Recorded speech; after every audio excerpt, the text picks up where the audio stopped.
17.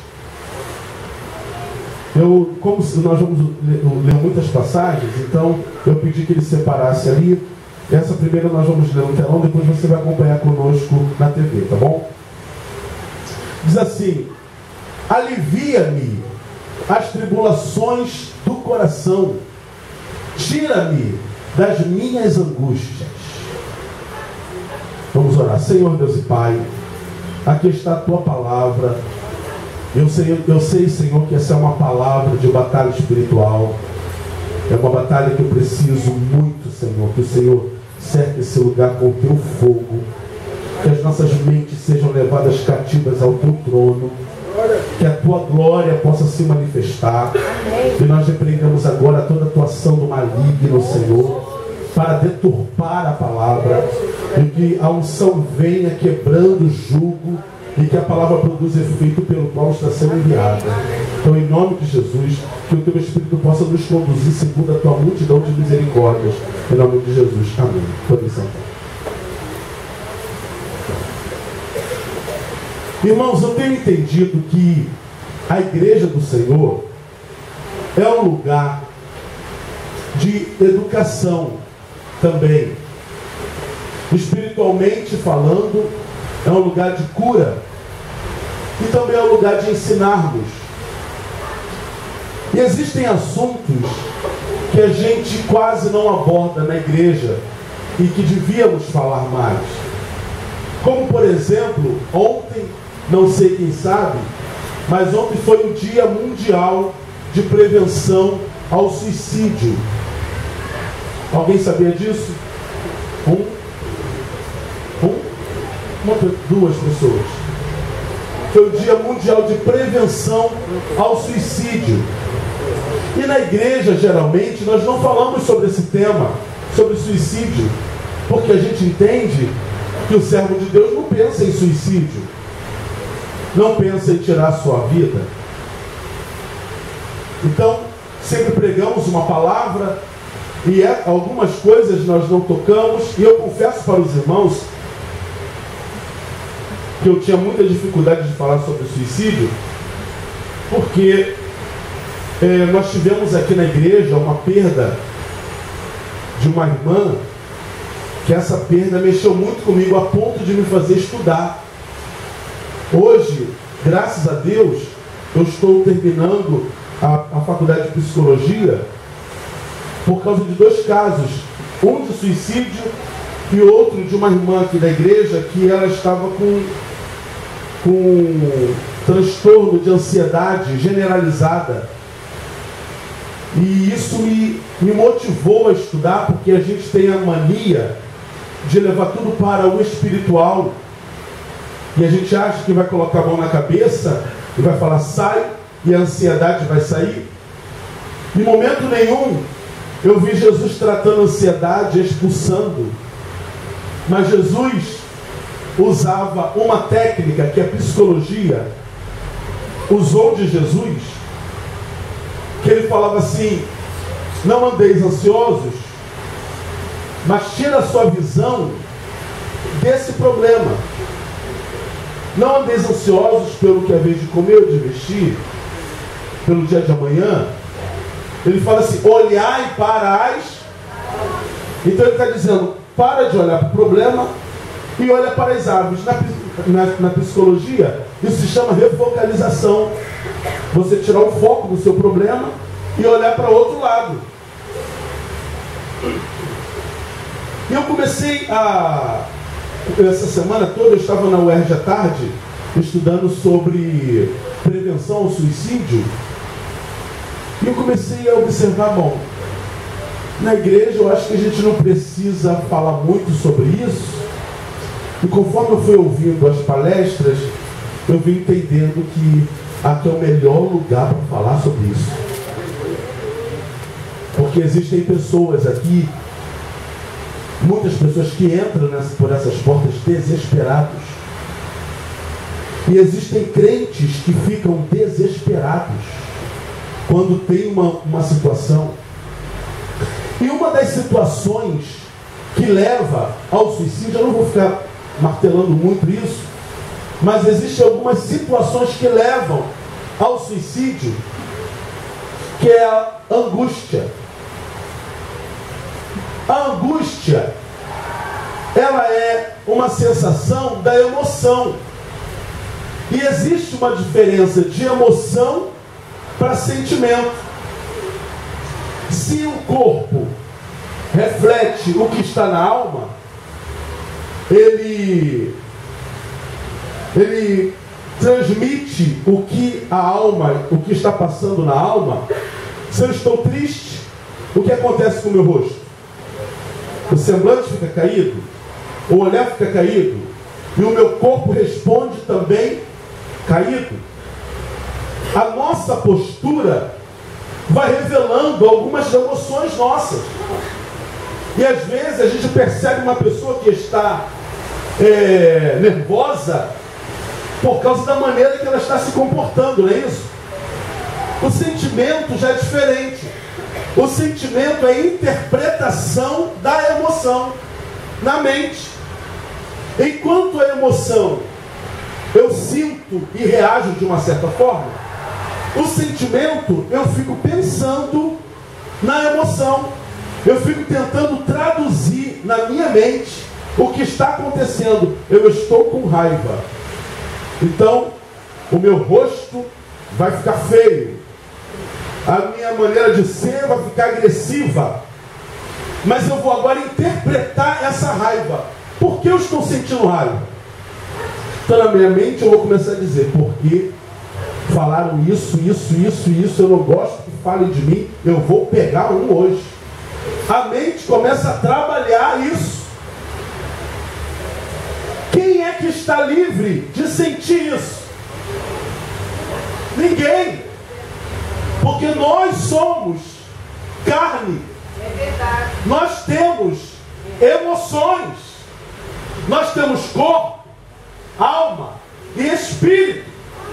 Então não tem como eu separar o corpo da alma. O sentimento, a emoção, melhor dizendo, ela vai logo se manifestar através do nosso organismo. E isso pode trazer alguns tipos de enfermidade. A carne, ela é sedenta. E a emoção fica agulhando a carne. Enquanto ela não é saciada, enquanto ela não é respondida, ela não para de ficar perturbando a carne. Daí, a gente vê pessoas tristes, pessoas de semblante caído, e fica muito tempo naquilo, e aí começa a virar uma angústia. Por que vira angústia? Porque ela começa a fazer a interpretação daquela emoção. Então há uma mistura de sensações. A pessoa fica com ânsias e fica deprimido. Olha, estamos falando do salmista, estamos falando de Davi, que ele está dizendo, põe para mim, por favor: alivia-me, alivia-me as tribulações do coração. Tribulações não são emoções. Tribulações são situações. Porque para ativar a emoção é pela mente. Ativa a emoção e aí o meu corpo começa a refletir aquilo. Mas a interpretação, ou seja, eu ficar pensando naquilo o tempo todo, entendendo o porquê eu estou assim, isso é o sentimento. Mas ele está dizendo: alivia-me as tribulações do coração. Ele está entendendo que o que ele está sentindo, a interpretação dele é que é tribulação. Tira-me das minhas angústias. Eu estou falando de um salmista. Eu estou falando de um guerreiro. Eu estou falando de um rei. Eu estou falando de um homem segundo o coração de Deus. Então ele não está livre, como eu também não estou. A emoção acontece em nosso corpo. Então, irmão, irmãos, existe uma coisa. Eu não posso colocar uma capa de super-herói e dizer que eu sou imbatível. Eu preciso tomar o primeiro exemplo que eu estou trazendo do salmista. Ele corre para os pés do Senhor e coloca diante dele a tribulação, a aflição, a emoção, o sentimento, a perturbação. Ele coloca diante daquele que tem o poder de aliviar. Diferente de você chegar num psicólogo e falar para ele das suas angústias. Ele não vai ficar falando palavras para te aliviar. Ele vai ficar te mostrando a maneira que você pode entender aquilo e lidar com aquilo. Mas Jesus, que é o maior psicólogo, ele diz assim: lança sobre mim. Coloca sobre mim a tua angústia. Coloca sobre mim. Eu tenho o poder de te aliviar. Eu tenho o poder de te carregar no colo. Eu tenho o poder de transformar a angústia em baile. Essa glória a Deus mais forte. Aleluia! Então, a primeira coisa: sou afetado pela terra, por isso eu tenho angústia. Eu estou nesta terra. Aleluia. E eu estou com carne, com emoção, com alma, mas também eu estou em espírito. Aleluia! Ando no espírito.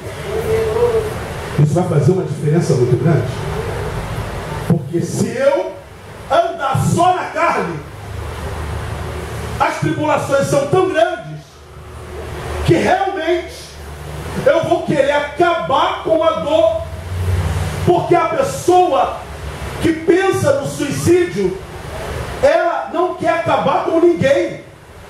Ela quer acabar com o seu sofrimento, com a sua dor. Porque ela sabe que está provocando mal a outras pessoas. Então ela diz: eu preciso acabar com isso, com essa dor que eu estou sentindo. Existem depressões que levam pessoas ao suicídio. Hoje o que mais tem levado pessoas ao suicídio são as drogas e o álcool. E a maioria dos suicídios são por enforcamento. E o que leva uma pessoa com depressão ao suicídio é a angústia. Porque ela não consegue lidar com a angústia. Então ela pensa: eu vou dar um fim nessa angústia. Essa pessoa está consciente ou não? Está. Muito consciente. Ela está fazendo isso com consciência. Agora, a depressão psicótica, em que a pessoa tem alucinações, delírios, ela pode ouvir vozes dizendo: se lança, faça isso, porque vai acabar com o seu problema. E nesse momento, essas alucinações podem ser tão verdadeiras que essa pessoa pode acreditar e fazer isso.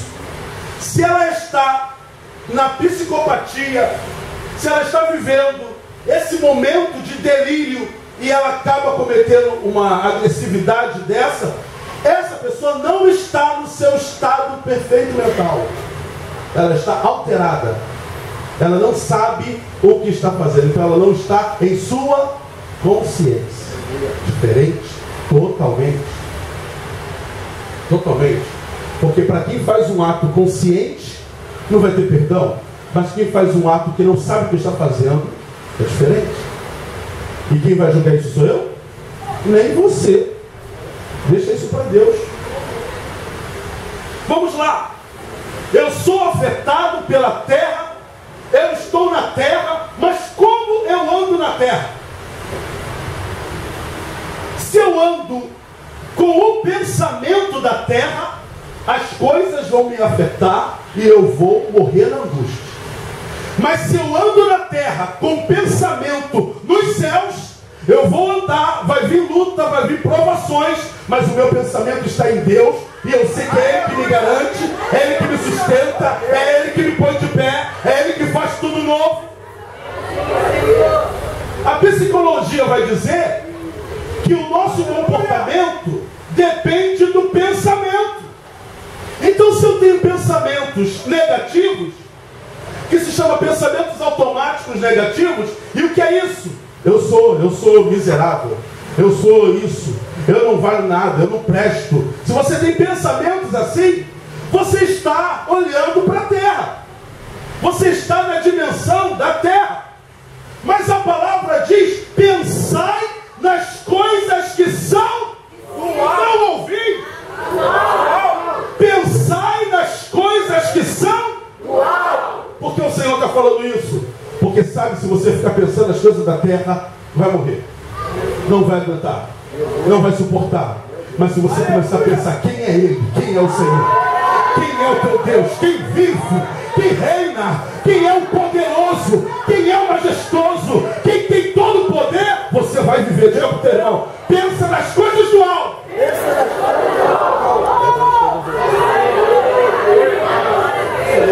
Sai da terra. Sai da terra. Vira um ET. Nós não somos desta terra. Estamos só de passagem. O pé está na terra, mas a mente está na glória. A nossa esperança não está aqui. A nossa esperança está no porvir. A nossa esperança está em Deus. Fez os céus e a terra. É o primeiro ponto. Se eu ficar pensando nas coisas da terra, Davi estava cheio de problema com os seus inimigos, que era homem de guerra, era homem de batalha. Então ele está pedindo ao Senhor para livrar dos inimigos, das batalhas dele. Vamos lá, segunda coisa. Porque eu tenho angústias? Quero servir sem obedecer. Ai, queimou tudo agora. Está igual o Wagner. Olha aí, eu quero servir, mas não quero obedecer. Eu quero ser crente, mas não quero obedecer. Eu quero fazer a minha teologia, a minha prática, da minha maneira. E Deus tem uma maneira, Deus tem um jeito, e eu tenho que me enquadrar no jeito dele, porque é eu que tenho que andar com ele. Eu preciso dele, é por ele, para ele. Eu quero servir ao Senhor, mas não quero me dedicar à palavra, não quero obedecer. Aí vai dar um problema que o presbítero Wagner pegou minha mensagem ali e leu. Põe aí. Eu já tinha dado para ele cedo. Põe aí. Jonas, capítulo 2, versículo 2, diz assim: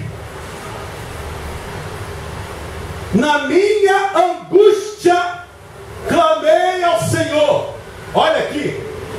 Que angústia é essa que Jonas está passando? Foi Deus que deu essa angústia para ele? Quem procurou a angústia?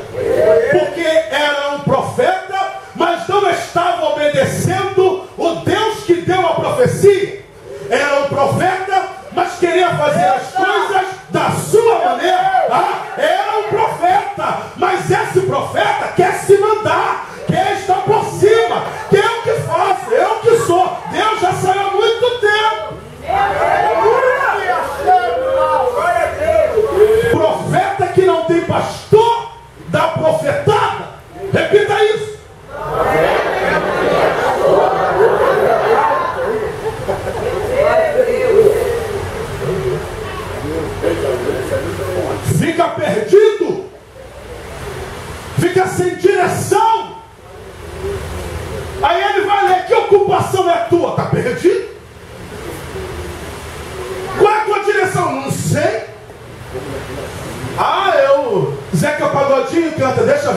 levar.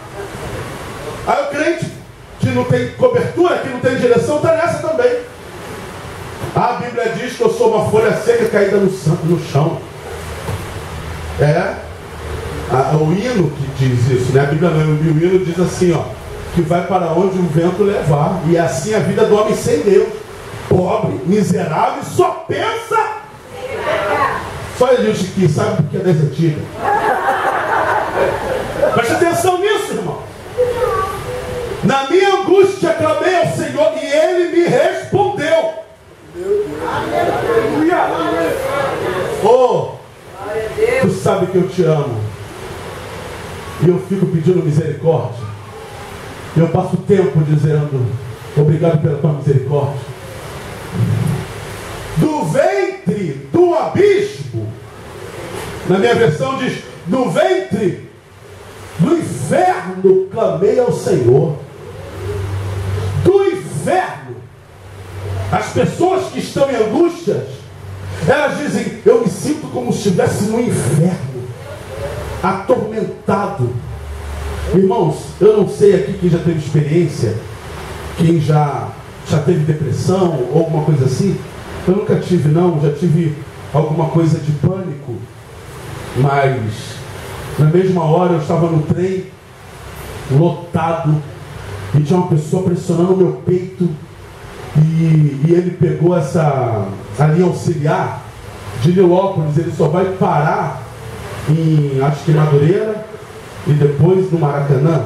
Então é muito tempo fechado, porque para Japeri eles põem trem ruim, para Santa Cruz eles põem direitinho, tem uma rixa entre a gente.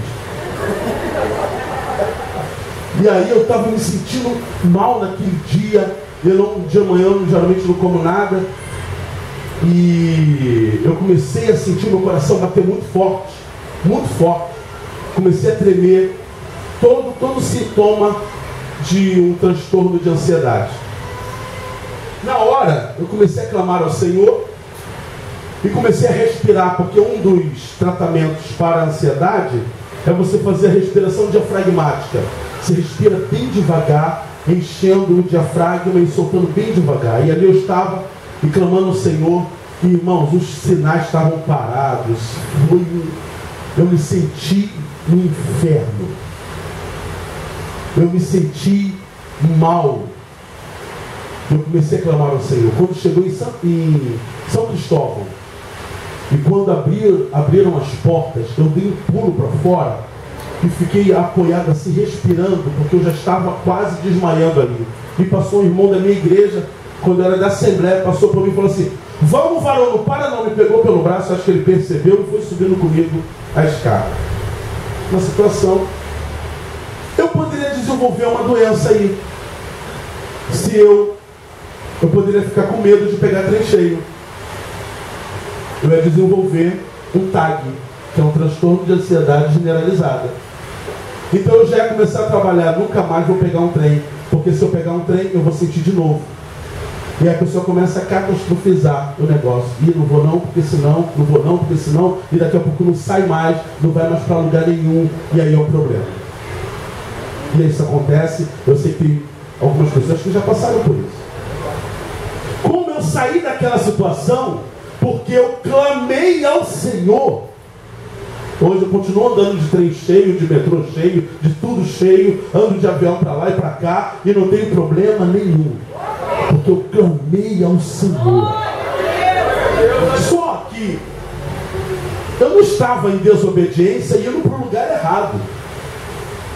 Porque quando nós estamos em desobediência e indo para o lugar errado, nós vamos pagar o preço que ele vai pagar. Põe o outro versículo, o 3.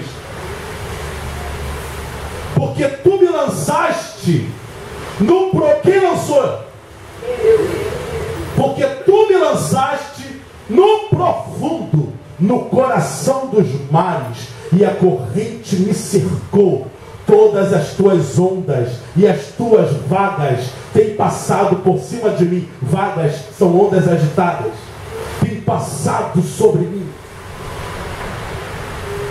Olha que situação que Deus está permitindo ele passar por causa da desobediência. Diga, Senhor, tem misericórdia de mim. Versículo 8. O que vai acontecer? Vai acontecer que Jonas, ele tinha que ir para Nínive, entregar a palavra que o Senhor deu. Ele não quer fazer isso, por situações que quem sabe a história já sabe o porquê. Ele sabe que a palavra é muito dura, e ele sabe que Deus é misericordioso. Ele vai falar uma coisa, e ele sabe que Deus pode não cumprir o que ele falou, porque o povo vai se arrepender. Então ele vai para Tarsis.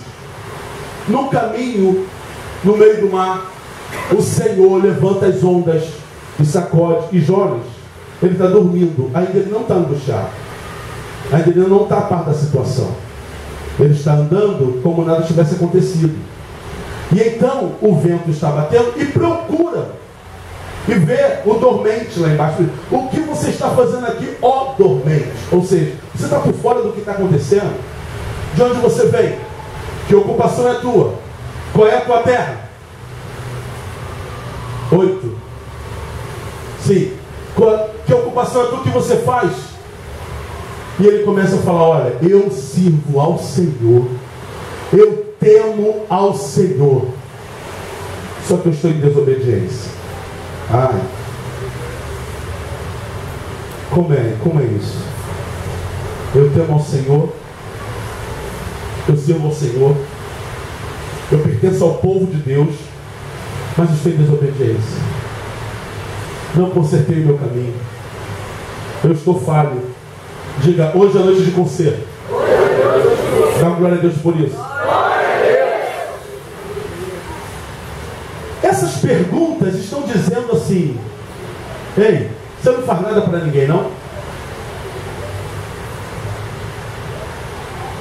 A falta de propósito leva a um desespero e a um vazio. Repita isso.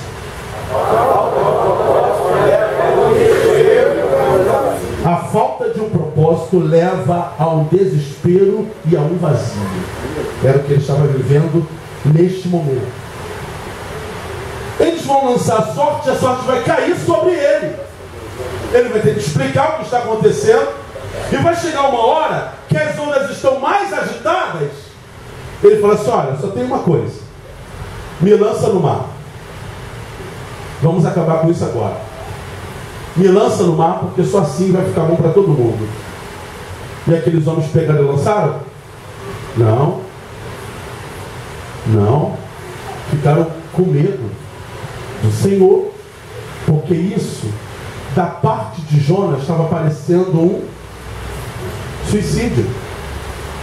E se eles fizessem isso, ia ser um assassinato. Olha só que situação complicada. Jonas está pedindo para jogar, e eles estão com medo. Os dois estão numa situação: me joguem. Jonas não podia se lançar? Não podia colocar lá e se lançar? Falou assim: não, me joguem. E ele está jogando a responsabilidade para nós. Olha que situação. Está jogando para mim? Por que ele então se... É só mergulhar. Não, pode me jogar. Pode me jogar lá para fora. E aqueles homens ficaram... Pode continuar lendo a palavra. Ficaram com temor e continuaram remando contra aquelas ondas. E as ondas foram crescendo e eles ficaram ali. Então eles viraram para Deus e clamaram ao Deus dele, porque eles serviam a outros